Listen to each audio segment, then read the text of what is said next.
Bonjour à tous. Bon, on repart pour une dernière petite balade à mon avis avant que les températures baissent une fois pour toutes. Alors, où est-ce qu'on va se promener aujourd'hui? Ah bah je ne sais même plus. Ah, attendez, on va recommencer. Hop là. On était parti pour tester. Non, pas celui-là. Pas celui-là non plus. Attends, on va essayer celui-là. Très bien. Hop. Et bah écoutez, c'est parti. Zou. Allez. Il fait péniblement une quinzaine de degrés. C'est quand même pas mal pour un... On est combien aujourd'hui? On est le 10 novembre. Non, le 9 novembre, pardon.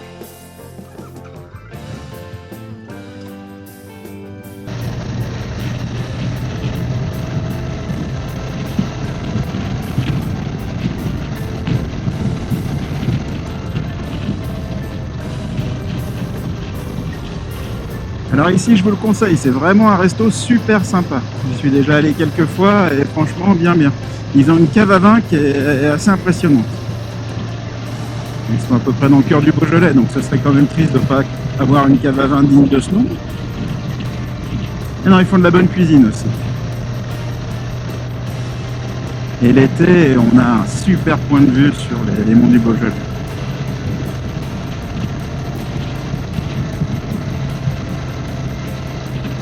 Bon alors, quoi de neuf depuis la dernière fois? Bah écoutez, pas grand chose. Dès que je vois un rayon de soleil, alors bon là je le cherche quand même le rayon de soleil, mais dès que je vois un rayon de soleil, bah, j'essaye de sortir. Ça me permet d'enregistrer des vidéos, puis après ça m'occupe un tout petit peu de faire le montage derrière. Il faudrait que je regarde sur la moto parce qu'il y a un truc qui me pose question, c'est le changement des pneus. J'ai regardé ce matin sur le forum Royal Enfield, que je salue au passage parce que c'est vraiment des gens très gentils dessus. Moi, je m'y suis inscrit d'ailleurs quand j'ai eu la moto, donc ça fait pas loin de 3 ans. Et c'est un forum à l'ancienne, mais j'ai été bien accueilli, les gens sont vraiment gentils. Je n'avais pas donné d'ailleurs de nouvelles depuis un moment. Et je l'avais fait parce que je l'avais fait pour mettre un lien sur la première vidéo. Et non, vraiment sympa. Enfin bref, quand je l'ai regardé ce matin, j'ai vu qu'il y avait une discussion sur le changement, un utilisateur qui parlait de ses pneus sur sa shotgun. Ou la classique. Voilà, la classique, je crois. Bref, mais que surtout, il n'y avait qu'un seul modèle de pneus, un BT quelque chose, Bridgestone, je crois. Et il avait que ce modèle-là dessus. En tout cas, il avait l'air d'en être très content et que ça avait amélioré beaucoup de choses, tenue de route, tout ça. Alors, moi, j'ai des pneus d'origine sur la moto qui vont très bien. Alors, j'ai pas d'éléments de comparaison. Oui, ça glisse un peu sous la pluie, j'ai déjà vu. Est-ce que ça me met pas en confiance? Pas du tout. Voilà. Après, je dis pas qu'une meilleure monte pneumatique ce serait pas agréable, mais je les changerai quand il faudra les changer. Et d'où mon interrogation. Parce que je viens de changer des pneus sur une de mes voitures, et là c'est facile, il y a une marque, et là j'ai sauté sur la moto, je me suis dit que ce serait quand même bien de jeter un petit coup d'œil à l'usure des pneus, parce que là j'ai combien de kilomètres au total? J'en ai 800, sur le premier compteur j'en avais 12 000, bon, je suis bientôt à 13 000 km. Ça peut peut-être en faire sourire quelques-uns, mais alors j'ai aucune idée de la durée de vie d'un pneu de moto. Sur mes japonaises, je me rappelle vraiment plus, parce que j'ai eu un arrêt de moto pendant 8 ans, et j'avoue que c'est vraiment pas quelque chose dont je me rappelle. Pourtant j'en ai fait des kilomètres avant, donc forcément j'ai dû me retrouver à les changer. N'empêche que c'est une information que j'ai oubliée. Je ne sais plus combien de temps, quel est le kilométrage d'un pneu. Et puis en plus ça doit être différent, j'imagine, à l'avant et à l'arrière. Enfin bon, donc là je suis à 13 000 km, peut-être que ce serait le moment que je m'intéresse à changer les pneus. Malgré tout, sur les tests que j'avais vus de la Super Meteor et des autres Royal Enfield en général, souvent ça se plaignait des pneus Seat qui sont montés dessus d'origine. Mais à chaque fois, par contre, il disait que la durée de vie était plutôt conséquente. Ah, mais attendez, je me suis perdu, j'ai pas suivi le GPS. Bien joué. Alors. On va remarquer, vous savez ce qu'on va faire? On va jeter un coup d'œil au pneu avant, voir s'il y a une rainure. Enfin, une rainure, il y en aura une, mais voir s'il y a un marqueur.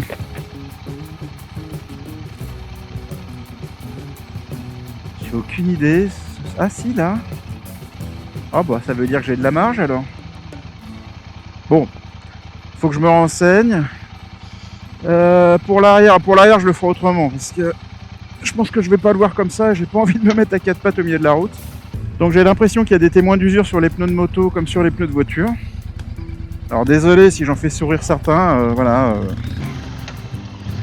Mais là, ça avait l'air bon. Je demanderai à mon concessionnaire la prochaine fois que j'irai le voir pour lui passer un petit coucou. Je pensais que ça fait un moment que j'y suis pas allé. Ah ça pareil, tiens. Je vous expliquais tout à l'heure que j'ai fait un trou de moto pendant 8 ans. Et ça a été une révélation quand j'ai repris la moto, c'est l'intercom. Avant, on avait, avec madame, on avait ça marchait super bien. C'était un modèle avec un tube et avec une matière qu'il fallait mettre dans l'eau chaude et ça se formait à la taille de l'oreille. Et franchement, ça marchait vraiment bien. Bon, évidemment, il y avait un fil, mais il n'y avait pas de pile, il n'y avait rien. Et on en a fait des kilomètres à deux comme ça et ça fonctionnait super bien. Et quand j'ai redemandé à des magasins spécialisés, ce genre de choses, bon, c'est un peu foutu de ma gueule. Et elle m'a dit, non monsieur, maintenant les intercoms ça marche super bien, c'est sans fil. Je fais, ouais, mais on ne dérange pas le fil. Moi, il n'y a pas de pile, il n'y a pas de bouton, ça marche super bien. Bon, n'empêche que j'ai fini par en acheter. J'ai acheté une paire de Cardo. Alors oui, peut-être qu'il y a d'autres modèles. D'ailleurs, j'en ai acheté un pour mon fils qui était un modèle Moment, qui d'ailleurs s'est interfacé direct avec mes Cardo. J'étais vraiment... Enfin bon, tout ça marche plutôt bien.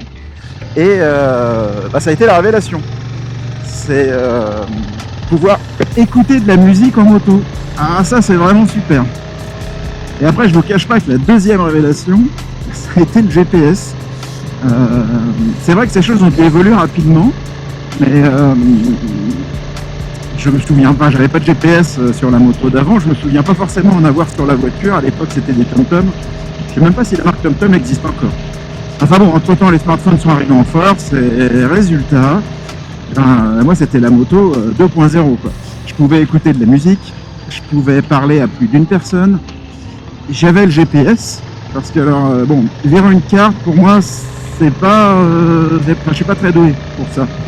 Et alors je me demande bien comment je faisais avant. Bon, je pense que je devais suivre les panneaux, hein, mais j'ai jamais préparé mes voyages, j'ai jamais rien fait.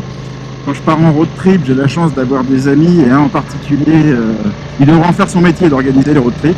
Enfin bref, il nous dit, déjà, il guide le convoi, il nous dit combien ça coûte, et à la fin, il s'occupe de tout. Donc il guide le convoi, les hôtels sont réservés, les restaurants aussi. Et les points de vue, enfin bon, vraiment impeccable. Donc j'ai jamais été très moteur sur l'organisation du trajet. Et n'empêche que je roule tout seul quand même. Donc comme aujourd'hui. Et donc le GPS, révélation pour ma part. Et d'ailleurs c'est même plus que ça, puisque je découvre qu'il y a, grâce au GPS, il y a des notions de points d'intérêt. Et j'en découvre plein à côté de chez moi. C'est pour ça que j'essaye de vous en faire profiter un petit peu.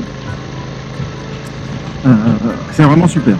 Ah, mais l'intercom et on va dire le téléphone portable, puisque finalement c'est pas un GPS dédié. D'ailleurs, ça m'avait énormément surpris sur cette moto parce qu'elle a un GPS intégré ici, là, un tripper. Alors, je sais qu'il y a un gros débat sur le sujet. Moi, je trouve sincèrement que c'est un super équipement, vraiment. Le seul problème, et c'est là où d'un seul coup ça devient éliminatoire, c'est que on est obligé d'utiliser l'application Royal Enfield pour le faire fonctionner. Franchement, ça marcherait avec 68 degrés ou avec Liberty Ride. Ah là, ça serait vraiment le pied total, quoi. Mais c'est vrai que ce côté... Alors c'est bien les GPS, là j'ai une carte, j'ai tout ça. Mais moi, très sincèrement, il suffit qu'on me dise gauche-droite, demi-tour. Et ça suffit largement. Et ça déconcentre beaucoup moins. Alors j'ai fini par perdre l'habitude, mais comme je vous disais, pour moi c'était nouveau d'avoir un téléphone déjà d'avoir un téléphone tout court et en plus sur la moto. Et bah, ça distrait pas mal quand même. Hein. C'est assez perturbant. D'ailleurs au début, moi ça m'a pas semblé naturel du tout. Et c'est pour ça que le tripper, bah, je trouve que la philosophie est bien faite. Ça indique vraiment la base, quoi. Tourner à gauche, tourner à droite, et tourner à gauche dans 300 mètres. Vraiment pas mal, quoi. Il va peut-être pas falloir que je tarde trop quand même, parce que là il est 10. Non, il est pas 17. Ah mais attendez, la moto est à l'heure d'été toujours. Donc bon, ça devrait aller. J'allais me dire, la nuit va bientôt tomber. Bon, ce qui est pas totalement faux malgré tout, mais c'est pas à l'heure du tout. Il va falloir que je synchronise le tripper et que je mette à l'heure la moto également. Donc après, qu'est-ce que j'ai trouvé de différent en reprenant la moto? Après, je dirais dans les faits quasiment tout, parce que je suis passé de... je roulais que avec des roadsters, et là j'ai pris une custom. Donc les pieds en avant, ça a été un petit truc, un coup à prendre. Bon, ça a pris 20 minutes, hein, c'est juste la petite frayeur à l'arrêt quand on repart et qu'on a l'impression qu'on a les pieds dans le vide. Donc ça surprend un peu au début, mais... Je reviens sur mon histoire de pneus. Vu que j'ai découvert comment activer les commentaires sur les vidéos, ce qui n'était pas le cas au début, j'avais pas du tout fait attention, les commentaires étaient désactivés. Il y en a quelques-uns qui m'en ont laissé, et d'ailleurs merci à eux, ça fait bien plaisir. Et c'est vrai que ça permet d'échanger un tout petit peu. Bon, pour en revenir à mes pneus, même si vérifier sur le pneu arrière, mais j'ai l'impression que l'usure ça a l'air d'aller, n'empêche qu'il faudra bien que je les change à un moment donné. Et comme c'est pas forcément le genre de choses sur lesquelles j'ai envie de passer du temps, s'il y en a qui ont des pneus à me conseiller, faites-vous plaisir. L'espace commentaire est fait pour ça. Moi je pourrais également vous faire partager les choses que j'aurais pu faire changer sur ma moto. Comme par exemple le passage à la courroie, qui a été un truc... alors je savais pas, j'avais jamais roulé en courroie. Et j'avais expliqué ça sur la vidéo de présentation, que je me suis retrouvé à être obligé de changer le kit chaîne parce que dépasser les 10 000 km, il était flingué. Voilà. La chaîne était morte. Les pignons ça allait, mais la chaîne elle était complètement morte. Et ça a vraiment changé le comportement de la moto. Pourtant c'est pas qu'elle était super nerveuse ou quoi que ce soit, mais elle est redevenue plus souple. Alors attention, ce qui aurait peut-être été le cas si j'avais mis un kit chaîne tout neuf. Voilà. Mais en tout cas, moi le changement a été radical. C'est plus souple, ça fait moins de bruit. Alors c'est pareil avec un kit chaîne usagé, mais au début d'ailleurs ça m'a beaucoup perturbé le changement de sonorité. Je savais pas qu'une chaîne faisait autant de bruit. Alors peut-être que c'est parce que c'était une chaîne usée. Mais c'est vrai que finalement on entendait beaucoup le bruit de la chaîne sur le pignon avant. Non, en tout cas c'est vraiment une modification que je conseille fortement. Comme les amortisseurs arrière, mais ça je pense qu'on le voit tellement écrit partout que maintenant il n'y a plus de débat. Vous achetez une Super Meteor, vous changez les amortisseurs arrière, vous n'avez pas le choix. Mais je vous cache pas que j'aimerais bien qu'on arrive dans pas trop longtemps parce que je commence à me peler grave. Là, les doigts commencent à pas être contents. Et si au lieu d'aller au col de Montsol, on allait à l'autre col qui nous a indiqué. Allez, changement d'itinéraire.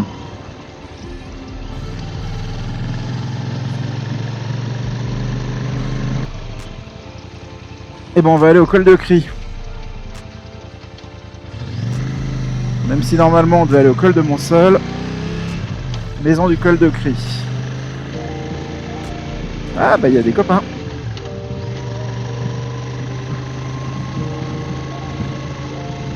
Et des copines d'ailleurs.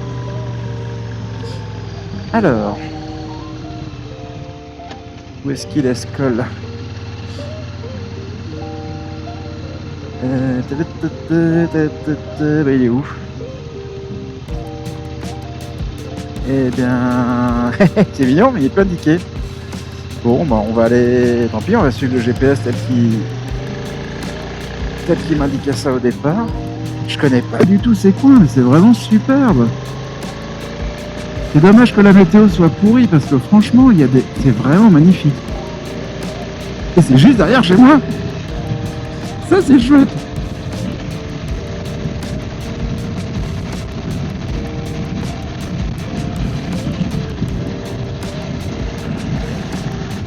Bon, le col de Cris a disparu, ou alors c'était là. Ça se trouve, à la vue qu'on redescend, oui. Ah, c'est ça l'astuce. C'est qu'en fait, on y était. C'est pour ça que sur les panneaux, il n'y avait plus rien. Et ça se trouve, il y en a qui doivent être en train de se marrer. Et c'était ce qui était écrit sur la grande bâtisse qui était en face de nous.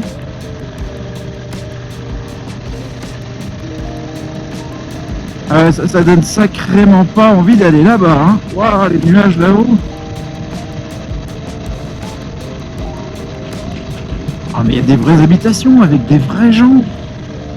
Oh, c'est incroyable. J'ai l'impression d'être en plein milieu de la nature sauvage et en fait pas du tout. C'est... Bienvenue à Mont-Seul. Eh ben écoutez, impeccable. Je racontais tout à l'heure que j'avais une révélation quand j'avais eu le GPS. Et là vous comprenez que jamais je regarde de carte moi. Je découvre qu'il y a tout ça juste derrière chez moi. J'imagine que forcément il doit y avoir des bars et des restos sympas aussi. Pâtisserie bar. Bah tiens, ça me parle. Bon allez, qui met une pièce pour savoir si on finit sous la pluie ou pas. Alors où est-ce qu'il est mon col de Mont-Seul? C'est pas là, c'est là.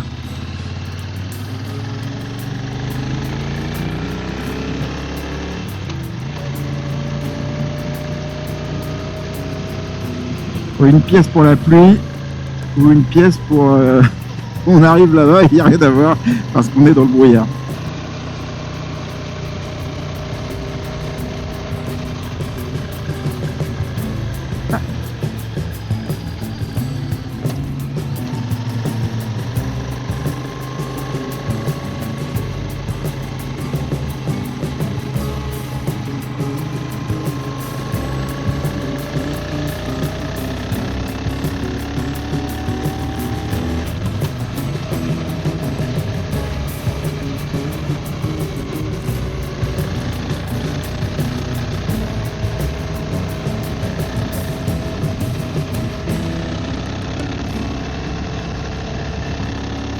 Ah, ça fait du bien quand même.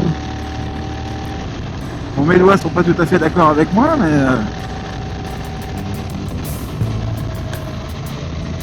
on va dire que le reste plutôt si quand même.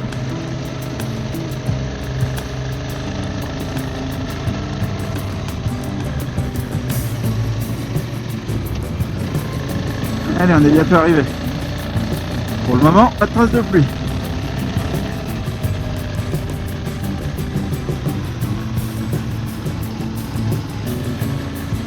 Bon allez, on y croit, on est bientôt arrivé. Les doigts bougent encore. Ça veut dire aussi qu'il faudra investir dans des gants pour l'hiver. Ah, puis là on voit le brouillard, ben voilà, bravo, magnifique.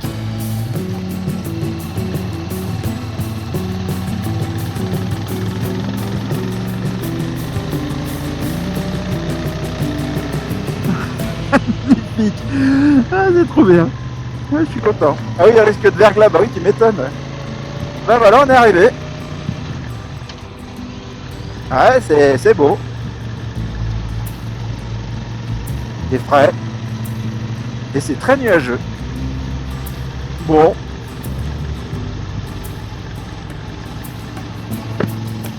Bah écoutez, moi je suis bien content d'être arrivé jusque là avec vous. Je vais vite faire demi-tour et rentrer à la maison me faire un chocolat chaud. Prenez soin de vous, roulez tranquille et des bisous.